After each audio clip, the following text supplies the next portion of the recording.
ওদের হাতে থাকে লাঠি গাভীর লেজের মতো, ওরা তা দিয়ে মানুষকে মারে, এরা জাহান্নামে যাবে। 2 নিসাউন মহিলা, কাছে এতন কাপড় পরে থাকে, আর এতন উলঙ্গ মমিলাতুন, এরা পুরুষকে নিজের দিকে আকৃষ্ট করে, মায়েলাতুন এরা নিজেরা আকৃষ্ট হয়। লায়াত খুললাম জান্নাহ, এরা জান্নাতে যাবে না, জান্নাতে তো যাবে না, যাবেই না। ওলা ইয়াজিদনা রিহাহা, এরা জান্নাতের গন্ধ পাবে না। ফাইনা রিহা লা তুজাদ মিন মাসরিতে কাদা ওয়া কাদা, যে জান্নাতের গন্ধ 1 বছরের দূরত্ব পথ থেকে পাওয়া যায়।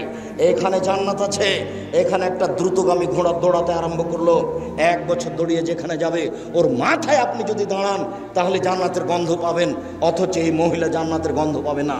নগ্ন পোশাক মানে এই ছেলে, তোমার মা এখন এখানে বসে আছে ছোট ব্লাউজ পরে, যারা হাত থেকে বাকি দেখা যায়, এটা কি ভালো পোশাক?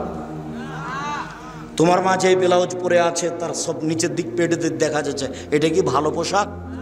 আমি শাড়ি হারাম বলিনি, তবে আমি বলেছি শাড়ি ভালো পোশাক নয়। আমি বলেছি সালোয়ার কামিজ মেক্সি চাদর পরতে হবে।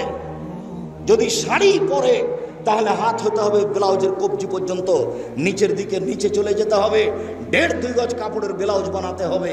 আর শাড়ি পরে যদি বাইরে বের হতে চাই তাহলে পা মোজা পরে বের হতে হবে, নইলে যখন অটোতে পা উঠাবে তখন হাঁটু পর্যন্ত দেখা যাবে।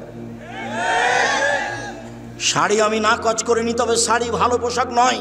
আমি বলেছি সালোয়ার কামিজ মেক্সি চাদর পরুন। সম্মানিত দিনী ভাই বোন, বলছিলাম এরই নাম হচ্ছে নগ্ন পোশাক, বিনিময় জাহান্নাম। আবার যখন ওরা রাস্তায় হাঁটে তখন সব পুরুষ তাকে দেখতে থাকে, আবার ওরা যখন রাস্তায় হাঁটে তখন কেন জানি কেমন কেমন করে, আনছান আনছান করে, একবার এই দিকে যায়, একবার ওই দিকে যায়, একবার হাত নাড়ে, একবার মাথার চুল নাড়ে। তার মানে পরিবর্তন হয়েছে ও নিজেই পুরুষের দিকে আকৃষ্ট হয়েছে, যা রাসূল সাল্লাল্লাহু আলাইহি সাল্লাম বলেন, এই ছেলে